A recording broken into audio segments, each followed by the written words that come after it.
What is up, everybody? Today we're on day 50 of our Bible in a Year series. We are in Numbers still. We're going to see some more kind of festivals, setting up some festivals and things like that. Interesting stuff. It is interesting to see the importance that God puts on some of this that we maybe kind of see as unimportant, or that we would be surprised God would put importance on. So, let's jump straight in. Numbers 28. The Lord spoke to Moses, command the Israelites, and say to them, be sure to present to me at its appointed time my offering and my food, as my food offering, a pleasing aroma to me, and say to them, this is the food offering you are to present to the Lord. Each day present 2 unblemished year-old male lambs as a regular burnt offering. Offer 1 lamb in the morning and the other lamb at twilight, along with 2 quarts of fine flour for a grain offering with a mixed quart of olive oil from crushed olives. It is a regular burnt offering established at Mount Sinai for a pleasing aroma, a food offering to the Lord. The drink offering is to be a quart with each lamb. Pour out the offering of beer to the Lord in the sanctuary area. Offer the second lamb at the twilight along with the same kind of grain offering and drink offering as in the morning. It is a food offering, a pleasing aroma to the Lord. On the Sabbath day, present 2 unblemished year-old lambs, 4 quarts of fine flour mixed with oil as a grain offering, and its dark offering or drink offering. It is the burnt offering for every Sabbath, in addition to regular burnt offering and its drink offering.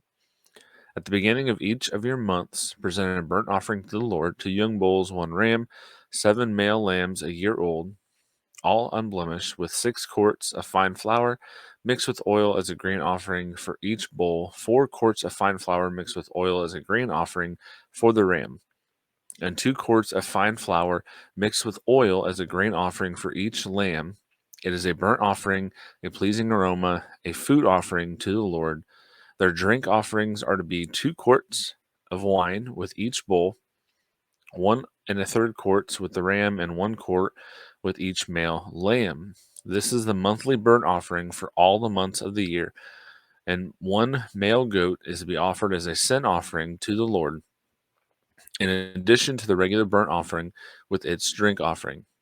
The Passover to the Lord comes in the first month of the 14th day of the month.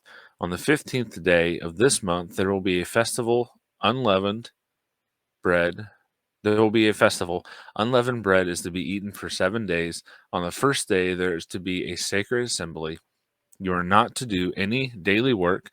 Present a food offering, a burnt offering to the Lord, 2 young bulls, 1 ram, and 7 male lambs a year old.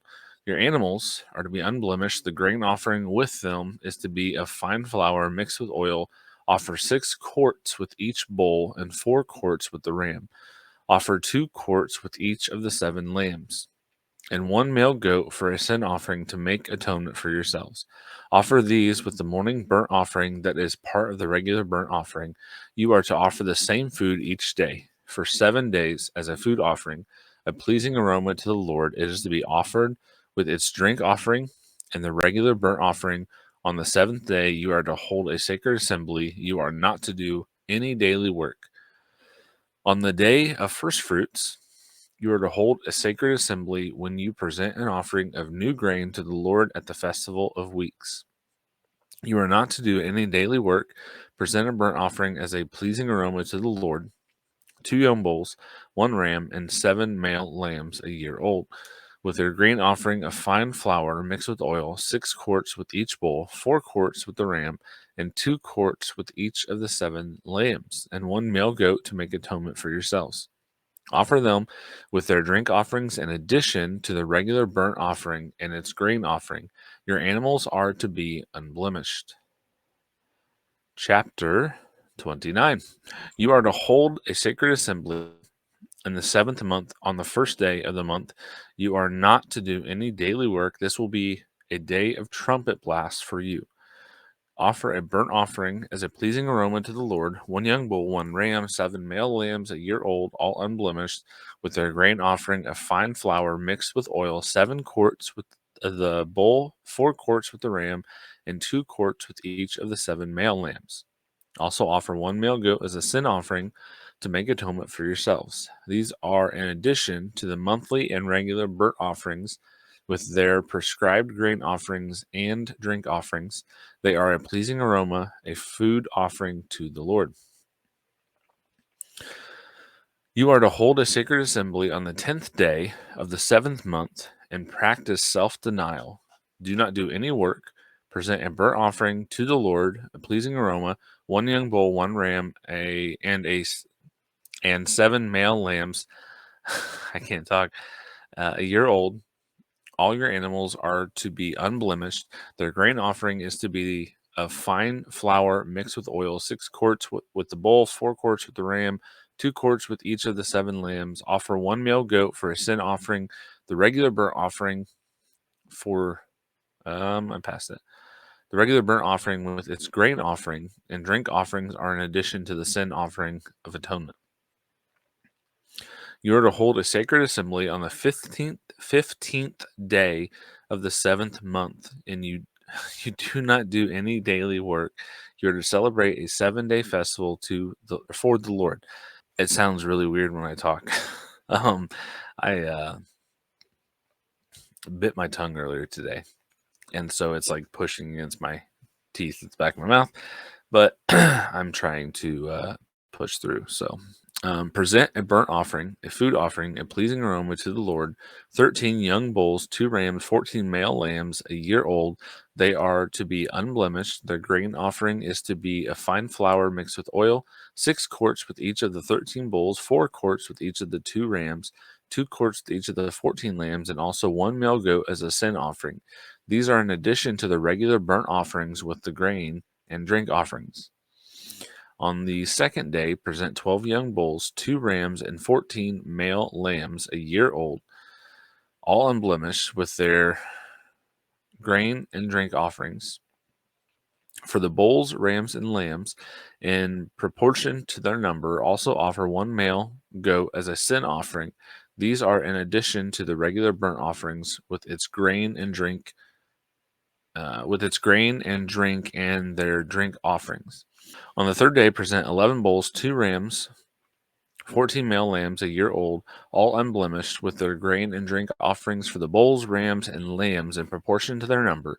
Also offer one male goat as a sin offering. These are in addition to the regular burnt offerings with its grain and drink offerings. On the fourth day, present 10 bulls, 2 rams, 14 male lambs a year old, all unblemished, with their grain and drink offerings for the bulls, rams, and lambs in proportion to their number. Also offer one male goat as a sin offering. These are in addition to the regular burnt offerings with its grain and drink offerings. On the fifth day, present 9 bulls, 2 rams, 14 male lambs a year old, all unblemished, with their grain and drink offerings for the bulls, rams, and lambs in proportion. Sounds like you're talking about sports teams. The bulls, rams, and lambs, except for lambs, I guess. In proportion to their number. Also offer one male goat as a sin offering. These are in addition to the regular burnt offerings with its grain and drink offerings. On the sixth day, present 8 bulls, 2 rams, 14 male lambs a year old, all unblemished, with their grain and drink offerings for the bulls, rams, and lambs in proportion to their number. Also offer one male goat as a sin offering. These are in addition to the regular burnt offerings with its grain and drink offerings. On the seventh day, present 7 bulls, 2 rams, and 14 male lambs a year old, all unblemished, with their grain and drink offerings for the bulls, rams, and lambs in proportion to their number. Also offer one male goat as a sin offering. These are in addition to the regular burnt offerings with its grain and drink offerings. On the eighth day, you are to hold a solemn assembly. You are not to do any daily work. Present a burnt offering, a food offering, a pleasing aroma to the Lord. 1 bull, 1 ram, 7 male lambs a year old, all unblemished, with their grain and drink offerings for the bulls, rams, and lambs in proportion to their number. Also offer one male goat as a sin offering. These are in addition to the regular burnt offerings with its grain and drink offerings. Offer these to the Lord at your appointed times in addition to your vow and free will offerings, whether burnt grain, drink, or fellowship offering. So Moses told the Israelites everything the Lord had commanded him.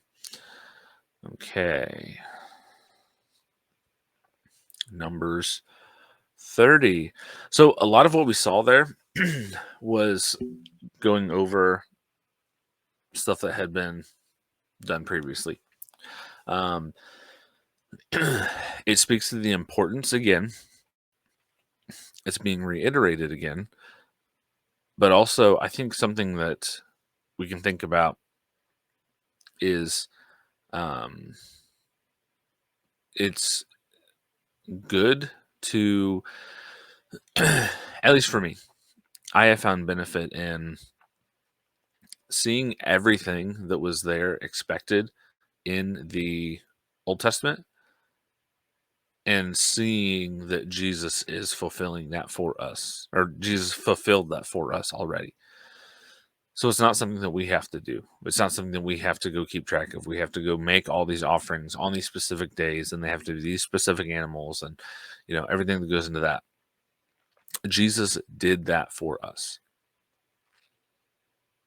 I think, at least for me, that's been something that's been beneficial as we read through the Old Testament, looking at that as all the work, preparation, things that would go into that, and viewing it through the lens of Jesus already did this. I think it's a beneficial practice to get into. But continue on with Numbers 30. Moses told the leaders of the Israelite tribes, "This is what the Lord has commanded. When a man makes a vow to the Lord or swears an oath to put himself under an obligation, he must not break his word. He must do whatever he has promised. When a woman in her father's house during her youth makes a vow to the Lord or puts herself under an obligation, and her father hears about her vow or the obligation she puts herself under, and he says nothing to her, all her vows and every obligation she put on herself are binding. But if her father prohibits her on the day he hears about it, none of her vows and none of the obligations she put herself under are binding. The Lord will release her because her father has prohibited her." Now, I think this is a lot of this.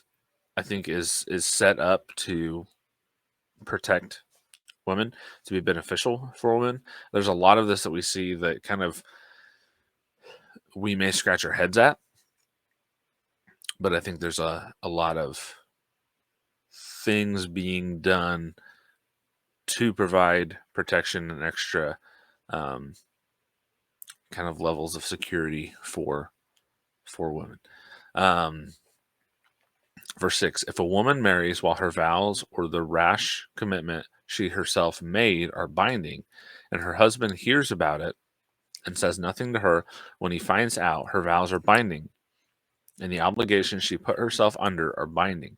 But if her husband prohibits her when he hears about it, he will cancel her vow that is binding or the rash commitment she herself made, and the Lord will release her. Every vow a widow or divorced every vow a widow or divorced woman puts herself under is binding on her. If a woman in her husband's house has made a vow or put herself under an obligation with an oath, and her husband hears about it, says nothing to her, and does not prohibit her, all her vows are binding. And every obligation she put herself under is binding. But if her husband cancels them on the day he hears about it, nothing that came from her lips, whether her vows or her obligation, is binding. Her husband has canceled them, and the Lord will release her. Her husband may confirm or cancel any vow or any sworn obligation to deny herself. If her husband says nothing at all to her from the day, spot, nothing at all to her from the day to day, he confirms all her vows and obligation, which are binding. He has confirmed them because he said nothing to her when he heard about them. But if he cancels them after he hears about them, he will be responsible for her commitment. These are the statutes of the Lord that the Lord commanded Moses concerning the relationship between a man and his wife, or a father and his daughter in his house during her youth. Okay. So the reading was shorter today. 28 and 30 were both smaller chapters. 29 was a little bit lengthier, kind of recapping some stuff. But overall, readings were shorter. I think before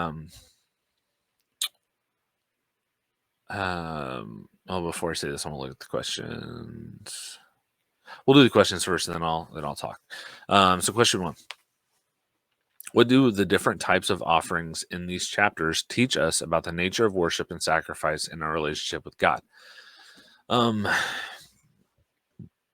So I think the sheer quantity that's there, the diversity of sacrifice that's being made, the specificity of sacrifices being made, all of that can be looked at and seen as another step, another thing that Jesus has done for us.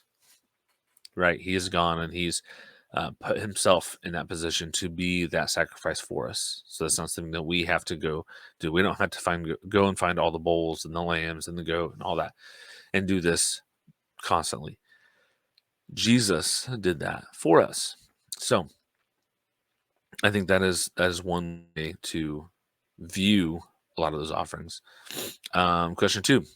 How can we apply the principles of making and keeping vows in our own lives, especially in our commitments to God and others? Generally speaking, I think the idea of like making a vow is, I don't know if I want to say unwise, but for lack of a better term, I'll say unwise. I think you shouldn't have to, excuse me, you shouldn't have to make a vow. Your word should be good, right? Now, I do know there are people that make vows to God. Again, my hesitancy with giving any kind of approval there is that typically when I've seen it, it is someone who is wanting something very superficial and they're making a deal with God, right? God, if you let my team win the Super Bowl, then I will do this. Or God, if you allow me to start dating this girl, then I'll do this, or whatever the case may be. And that is just it. It's almost, it's turning God into like a genie, right? It's no longer the oh it's no longer the relationship that we are supposed to have with God. It's turned God basically into a transactional being, and that's it. So generally speaking, I don't think I would um I would generally speaking would advise people against doing any type of vows or anything like that. Now, I do think part of what we see here is showing the um, male headship, right? So the father, if it was a woman in her youth, the father had the authority to cancel the vows. If she was married, the husband had the authority to cancel the vows. Now, we're not told explicitly what those vows are. I don't know if there are probably people that have a better idea that know the Bible better than I do, or know Jewish culture maybe better than I do. But I'm not aware of what specifically they were talking about there. But I do think it kind of shows, and it's not necessarily a control thing. It is a responsibility thing, because I think what we see too is if the the male headship, I I've heard it said before, and I would say that this is true, and I think this is kind of a little bit of a reflection of that. But if my kids go out and do something, even if I don't do it, even if I don't agree with them doing it, that is a reflection of me. If my wife goes and does something, even if I don't agree with it, that is a reflection of me. So that responsibility, right? If if somebody does something wrong, that goes back to me as the head of my household. And so I think there's an element of that at play here in what we see with the vows specifically. Question 3: in what ways? And that's basically what I was going to say, talking about the vows. So we addressed it in the question. Question 3: in what ways do you see God's faithfulness reflected in the instructions given to the Israelites, and how can that encourage us in our faith today? Um, I think it's a kind of a reiteration. God is going to do His part. Um, he has always held up His end of the deal, and so it's kind of putting that front and center. That hey, holding the only thing really in question here is whether or not you're holding up your end, or whether or not you will hold up your end. So I think it's kind of putting that responsibility front and center. Um, but yeah, no, God's always faithful. He's always true to His word. He will always do what He said He's going to do. So that is something that we can hold on to. And that is it for today. Appreciate everyone watching, listening.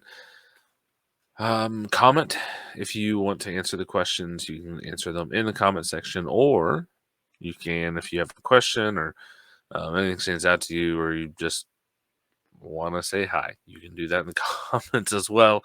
I enjoy getting interaction from people. I try to get in and interact as much as I can back with people, but sometimes, especially when I have a new video coming out every single day on my end, on the YouTube studio side, those kind of get pushed down. And so if I'm not intentional about going back and looking at comments and things like that, they can get lost very, very quickly. And I don't do this full time. This is very much on the side. So sometimes comments can get lost a little bit there. But yeah, so comment if there's anything you want to say, throw it out there. If you think I'm wrong on something, throw it out there. I'm open to that. I don't have any issues with that. I've not banned people from commenting. I'm keeping it wide open because I want people to be able to comment, even if they're telling me I'm wrong. So I believe that is it.